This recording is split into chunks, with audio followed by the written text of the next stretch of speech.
आज पूर्णिया में गृह मंत्री अमित शाह जी का आगमन है और हम पूर्णिया के इंदिरा गांधी स्टेडियम में हैं। गृह मंत्री पूर्णिया आ रहे हैं अपने मैसेज को देने के लिए, जिस संदेश को देने के लिए कुछ ही पलों में गृह मंत्री अमित शाह जी पूर्णिया के इंदिरा गांधी स्टेडियम में आने वाले हैं और सीमांचल दौरे में जनभावना सभा को संबोधित कर रहे हैं। बीजेपी के दिग्गज नेता यहाँ पर मौजूद हैं उनके स्वागत में, और हम बात करेंगे राकेश सिन्हा जी से जो राज्यसभा सांसद हैं बीजेपी के और यहाँ पर मौजूद हैं गृह मंत्री अमित शाह जी के स्वागत के लिए। सर, किस तरह का माहौल दिख रहा है? गृह मंत्री पूर्णिया आ रहे हैं। देखिए, बाकी लोग भूमि की एकता की बात करते हैं, हम भूमि और भावना दोनों एकता की बात करते हैं।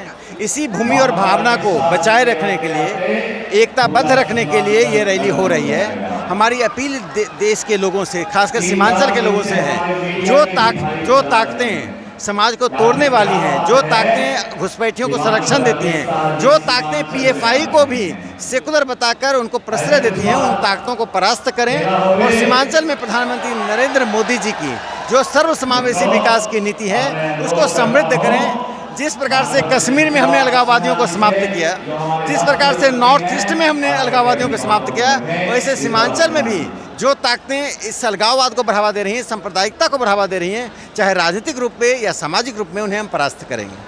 सर, जिस तरह से राजनीतिक परिवर्तन बिहार में हुआ है, नीतीश कुमार जी महागठबंधन के साथ नई सरकार बनाई है, निश्चित तौर पर जो है चिंता का बल बीजेपी के ऊपर है। बीजेपी की अब क्या लगती है बिहार में नई रणनीति होगी, और क्या इसी का बिगुल के लिए जो है अमित शाह जी गृह मंत्री आज पूर्णिया में सीमांचल दौरा कर रहे हैं? देखिए, कुछ लोगों की चिंता सिर्फ सत्ता की होती है, जो नीतीश, लालू और कांग्रेस की है। हमारी चिंता समाज की होती है। समाज को प्राथमिकता देकर हम सत्ता पे जाते हैं, समाज को तोड़कर सत्ता में नहीं आते हैं। हम समाज को बचाने के लिए सत्ता को तोड़ते हैं, वे सत्ता बचाने के लिए समाज को तोड़ते हैं। ये दोनों में अंतर है। जिस तरह बीजेपी नेताओं को जो है कहा जा रहा है कि तरफ से कहा जा रहा है कि नीतीश कुमार जी पलटू राम है, अब क्या लगता है कि बिना नीतीश कुमार जी के बीजेपी वो रणनीति बना पाएगी बिहार में जो महागठबंधन की ताकत को कम के अपनी जगह बना पाएगी? देखिए, सांस्कृतिक राष्ट्रवाद इस देश की आधारशिला है और सीमांचल के क्षेत्रों को ये मालूम है। यदि भारतीय जनता पार्टी मजबूती के साथ आगे नहीं बढ़ी, यदि सांकेतिकता की राजनीति करती रही, तो सीमांचल में अलगाववादी ताकतें, आतंकवादी ताकतें बढ़ जाएंगी। हम उसी अलगाववादी आतंकवादी ताकतों से लड़ने के लिए जनता को एकबद्ध कर रहे हैं। जनभावना उस ताकतों के खिलाफ है जो ताकतें पटना में बैठकर, अन्य मार्ग में बैठकर सीमांचल में वोट बैंक की राजनीति करती हैं। भारतीय जनता पार्टी इस देश के लोगों को एक मानती है।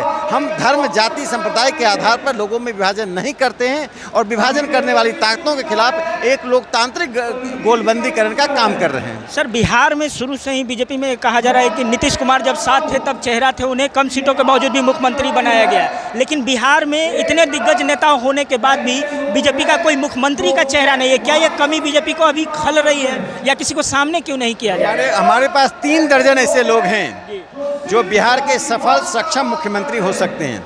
जिन पार्टियों में वंशवाद है, जिन पार्टियों में व्यक्तिवाद है, उनके पास कोई विकल्प नहीं है चेहरा के अलावा। उनके पास ना नीति है, ना कार्यक्रम है, ना राजनीतिक मूल्य के प्रति आस्था है। हमारे पास विचार है, दृष्टि है और हम एक अखिल भारतीय पार्टी हैं और भारतीय जनता पार्टी के पास सामर्थ्यवान, सफलतापूर्वक काम करने वाले 3 दर्जन ऐसे लोग हैं जो बिहार के मुख्यमंत्री हो सकते हैं। चिंता लालू जी, नीतीश जी करें जो वंशवाद को लेकर चलते हैं। हम इस बात की चिंता नहीं करके समाज समृद्ध हो, बिहार का विकास हो, बिहार विकास के पैमाने पर ऊपर के 3 राज्यों में शामिल हो, ये हमारी चिंता है। 2024 का आगाज मान सकते हैं और कहा जा रहा है कि सीमांचल के कुछ जिलों को मिलाकर के कोई नई रणनीति बन रही है सीमांचल की, जिसको केंद्र शासित अलग से प्रदेश घोषित किया जा सकता है। क्या संभावना है कि गृह मंत्री पूर्णिया में आकर के ऐसी कोई घोषणा कर सकते हैं?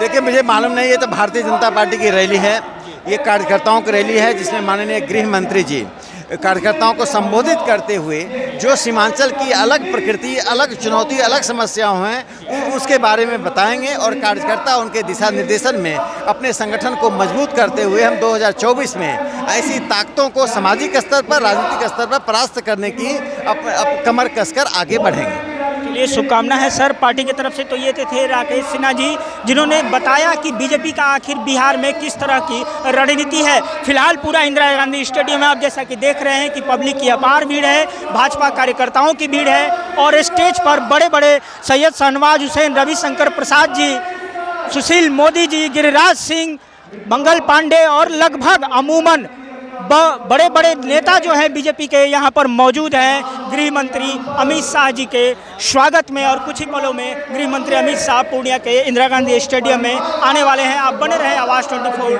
न्यूज़ के साथ। मैं ओम प्रकाश मिश्रा।